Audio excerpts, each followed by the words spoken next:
Shalom and blessings every one. ഇന്ന് നമ്മൾ discuss ചെയ്യാൻ പോകുന്നത് ഹീബ്രു ഭാഷയിലെ 17ാമത്തെ അക്ഷരമായ പേവ്, 18ാമത്തെ അക്ഷരമായ സെയ്ഡ് എന്ന അക്ഷരങ്ങളാണ്. പേവ് എന്ന അക്ഷരത്തിൻ്റെ ന്യൂമറിക്കൽ വാല്യൂ 80 ആണ്. അവയുടെ പിക്ടോഗ്രാഫ് എന്ന് പറയുന്നത് വായ് ആണ്. പേവ് എന്ന അക്ഷരത്തിൻ്റെ അർത്ഥങ്ങൾ എന്ന് പറയുന്നത് വായ്, സംസാരിക്കുക, ചിതറിക്കുക അല്ലെങ്കിൽ പരത്തുക, സ്കാറ്റർ ഓർ ഡിക്ലർ എന്നിവയൊക്കെയാണ്. പേവ് അക്ഷരം ഹീബ്രുവിലെ വായിൻ്റെ രൂപത്തിൽ നിന്നാണ് വന്നത്. വായ് സംസാരത്തിനും ശബ്ദത്തിനും പ്രസ്താവനയ്ക്കും ഉപദേശത്തിനും പ്രധാനമാണ്. പേവ് എന്നത് നമ്മുടെ വാക്കുകളുടെ ശക്തിയെ സൂചിപ്പിക്കുന്നു, അതായത് നന്മയോ ദോഷമോ ഉണ്ടാക്കാൻ കഴിവുള്ള ശക്തിയാണ്. പേവ് അല്ലെങ്കിൽ പേ എന്ന അക്ഷരം, ഈ അക്ഷരത്തിൻ്റെ അർത്ഥങ്ങൾ എന്ന് പറയുന്നത് open, mouth, speak, blow, scatter, beginning or entrance എന്നിവയൊക്കെയാണ്. ആദ്യകാലത്ത് ഹീബ്രുവിൽ പേവിൻ്റെ രൂപം ഒരു വായ് പോലെയായിരുന്നു. പിന്നീട് മിഡിൽ, ലേറ്റ്, മോഡേൺ രീതിയിലേക്ക് അക്ഷരം മാറി. പേ എന്ന വാക്ക് വായ് എന്ന അർത്ഥം നൽകുന്നു. വായിൽ നിന്ന് നമ്മൾ ഭക്ഷിക്കുന്നു എന്ന കൊണ്ടല്ല ഉദ്ദേശിക്കുന്നത്, വായ് സംസാരിക്കാൻ കഴിയുന്ന എന്നതാണ് ഇവിടെ ഉദ്ദേശിക്കുന്നത്. മനുഷ്യന് വാ കൊണ്ട് നല്ലതും മോശവുമായിട്ടുള്ള കാര്യങ്ങളെ സംസാരിക്കാൻ കഴിയും. വായിലൂടെ സൃഷ്ടി, ശാപം, അനുഗ്രഹം, പ്രാർത്ഥന എല്ലാം വരുന്നു. കൊണ്ട് പറയുന്ന ഓരോ വാക്കുകൾക്കും അതിൻ്റേതായ ശക്തിയുണ്ട്. അതുകൊണ്ട് അത് വളരെ ജാഗ്രതയോടെ വേണം ഓരോ വാക്കുകളും ഉപയോഗിക്കുവാൻ.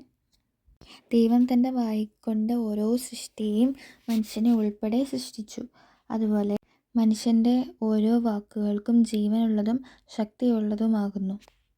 ചുരുക്കത്തിൽ പേവ് എന്ന അക്ഷരം സംസാരത്തിൻ്റെ പ്രതീകമാണ്. വാക്കുകൾ വഴി പ്രകാശിക്കുവാനും ചിത്രിക്കുവാനും കഴിയുന്ന ഒരു ആത്മീയ ഉപാധിയാണ് വായ് അല്ലെങ്കിൽ പേ. ഹീബ്രു അക്ഷരമായ പേയിനെ കാഴ്ചപ്പെടുത്തുന്ന അതിൻ്റെ അർത്ഥവും ഉപയോഗവും വളരെ ലളിതമായി മനസ്സിലാക്കാൻ സഹായിക്കുന്ന ഒരു ചിത്രമാണ് ഇപ്പോൾ കൊടുത്തിരിക്കുന്നത്. മുമ്പ് പറഞ്ഞതുപോലെ ഭക്ഷിക്കാൻ വേണ്ടിയുള്ള വായല്ല, സംസാരിക്കാനുള്ള വായാണ് ഇവിടെ സൂചിപ്പിക്കുന്നത്.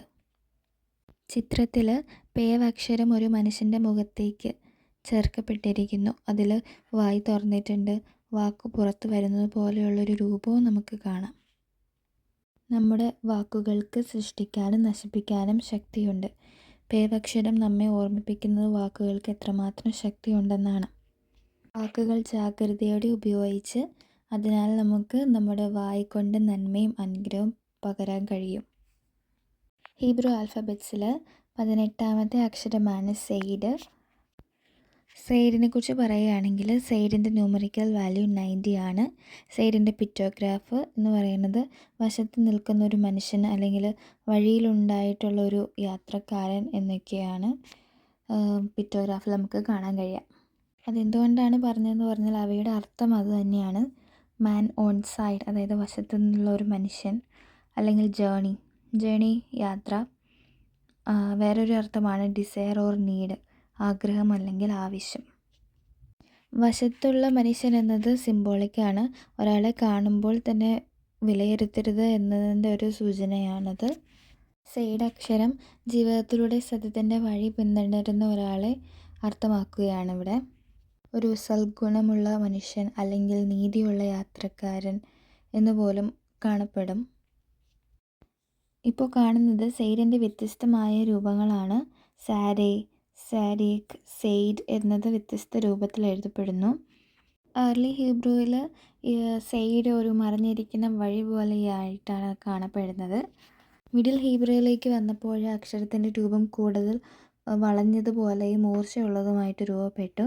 ഇത് മനുഷ്യന് മടിയില്ലാതെ നേരെ മുന്നോട്ട് പോകുന്ന വഴിയും തെറ്റുകൾ വിട്ട് നീങ്ങുന്നതും നിലനിൽക്കുന്നതൊക്കെ ആയിട്ടാണ് സൂചിപ്പിക്കുന്നത്. ലേറ്റ് ഹീബ്രുവിലേക്ക് വന്നപ്പോൾ അക്ഷരം കൂടുതൽ വ്യക്തമായ ഒരു മനുഷ്യരൂപം പോലെ കാണാം. വ്യക്തി തലയുയർത്തി നീട്ടിയ നിലയിൽ നിന്നിരിക്കുന്നത് പോലെ. ഇത് നീതിമാനായ ഒരു വ്യക്തിയാണ് സൂചിപ്പിക്കുന്നത്. സെരിക്ക് എന്നത് നീതിമാൻ എന്ന അർത്ഥത്തിലും ഉപയോഗിക്കുന്നുണ്ട്. ഹീബ്രുവിൽ, അതായത് ഇപ്പോഴത്തെ സാഡേ അക്ഷരത്തിൻ്റെ രൂപം എന്ന് പറയുന്നത് 2 ഭാഗങ്ങളുള്ള ഈ അക്ഷരം ഒരു വ്യക്തിയുടെ തലയും കാലുകളും പോലെ കാണാം. അതിൽ നിന്ന് നീതിയുടെയും നിലനിൽപ്പിൻ്റെയും അർത്ഥം വരുന്നു. ഇത് നീതിമാനുമായുള്ള വഴിയെയും ശുദ്ധിയെയും സത്യമായിട്ടുള്ള നിലപാടിനെയൊക്കെയാണ് പ്രതിനിധീകരിക്കുന്നത്. സാഡെ ഓർ സാദിക് എന്ന് പറഞ്ഞ നീതിമാൻ എന്നത് ഹീബ്രു ബൈബിളിൽ വളരെ പ്രധാനപ്പെട്ട ഒരാശയമാണ്. ഈ ചിത്രത്തിൽ കാണുന്നത് ഹീബ്രു അക്ഷരമായ സാഡെ എന്നതിൻ്റെ ആധുനിക രൂപത്തിൻ്റെ ഒരു ദൃശ്യവ്യാഖ്യാനമാണ്. ചിത്രത്തിൽ ഒരാൾ മണ്ണിൽ മുട്ടുകുത്തി കൈകൾ ഉയർത്തി പ്രാർത്ഥനാഭാവത്തിൽ ഇരിക്കുന്നു. ആ വ്യക്തിയുടെ രൂപമാണ് സാഡെ അക്ഷരത്തിൻ്റെ ആകൃതിയാകുന്നത്. ഒരിക്കൽ കൂടി പറയുകയാണെങ്കിൽ ഇത് ഹീബ്രു വാക്ക് സാഡിക് എന്ന വാക്കിൽ നിന്ന് വന്നതാണ്. അവയുടെ അർത്ഥം നീതിമാൻ അല്ലെങ്കിൽ ധാർമ്മികൻ എന്നതാണ്. നീതിയുടെയും ധാർമ്മികതയുടെയും ദൈവത്തോടുള്ള സമർപ്പണത്തിൻ്റെയും പ്രതീകമാണ് ഈ അക്ഷരം. ഈ വീഡിയോ ഇവിടെ അവസാനിക്കാൻ പോവുകയാണ്. അടുത്ത വീഡിയോയിൽ വീണ്ടും കാണുന്നതുവരെ എല്ലാവർക്കും Shalom and thanks for watching.